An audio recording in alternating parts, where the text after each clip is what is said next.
Trump Putin বৈঠকে ভারতের জন্য থাকতে পারে সুখবর। অতিরিক্ত 25% শুল্ক এখনই হয়তো লাগু করবেন না ট্রাম্প, তবে 2-3 সপ্তাহ পরে এ ব্যাপারে তিনি সিদ্ধান্ত নেবেন।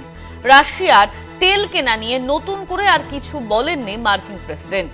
অতিরিক্ত 25% শুল্ক এখনই হয়তো লাগু করবেন না ট্রাম্প, তবে 2-3 সপ্তাহ পর এই ব্যাপারে কিছু সিদ্ধান্ত সামনে আসতে পারে।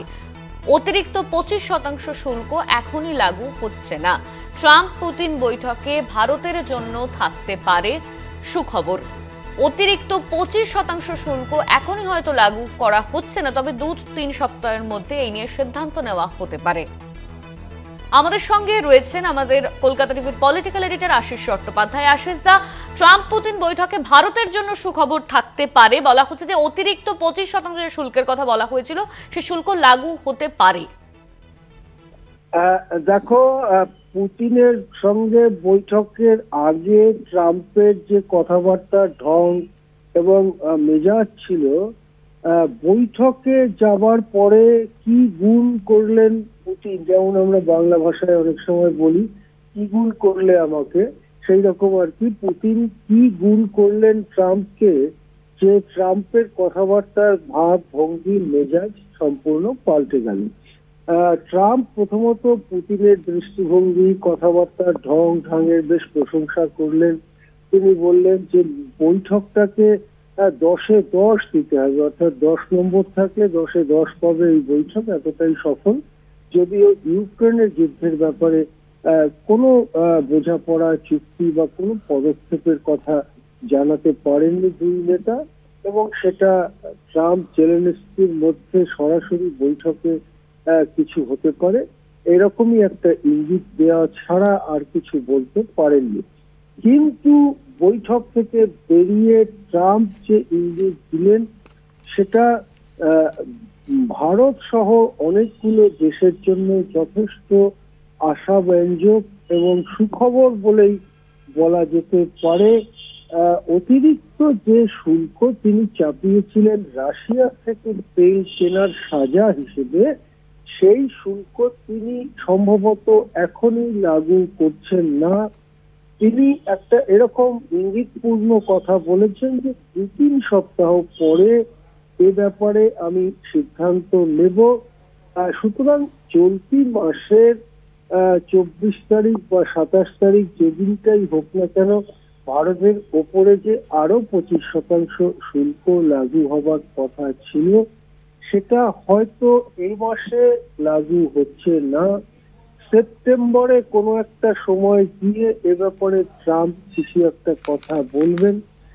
সুতরাং এইটা একটা কদিনের জন্য হলেও, 10 দিন 12 দিনের জন্য হলেও শুল্কটা লাগু যে হচ্ছে না এক্ষুনি, এটা একটা ভারতের জন্য সুখবর।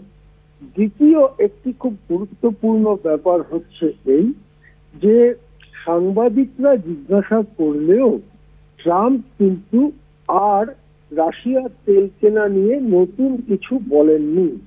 অর্থাৎ আরো তীব্র কড়া কণ্ঠস্বরকে বা পুতিন তার কথা মেনে না নিলে ভয়ানক পরিণতি হবে ইত্যাদি ইত্যাদি যে কথাগুলো বৈঠকের আগের দিন পর্যন্ত বলেছেন, তার কোনো রেশ বৈঠকের পরে পাওয়া যায়নি ট্রাম্পের কথাবার্তায়।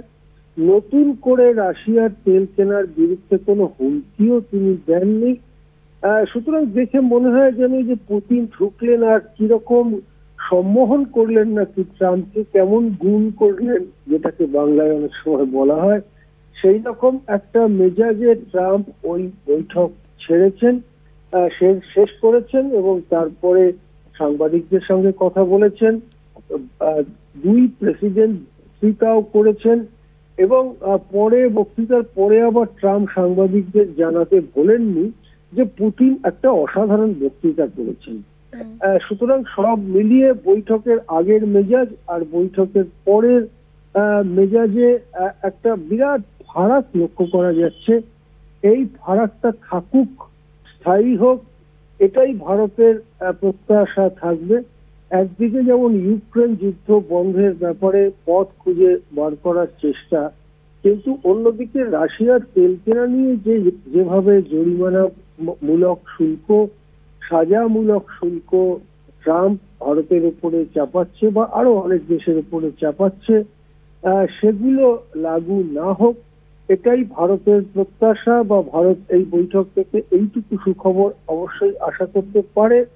ব্রাজিল সহ আরো কয়েকটি দেশের উপরে যে ট্রাম্প অতিরিক্ত শুল্ক এই কারণে চাপিয়েছেন, সেই দেশগুলো এই বৈঠকের থেকে এই সুখবর আশা করতে পারে বলে মনে করা হচ্ছে।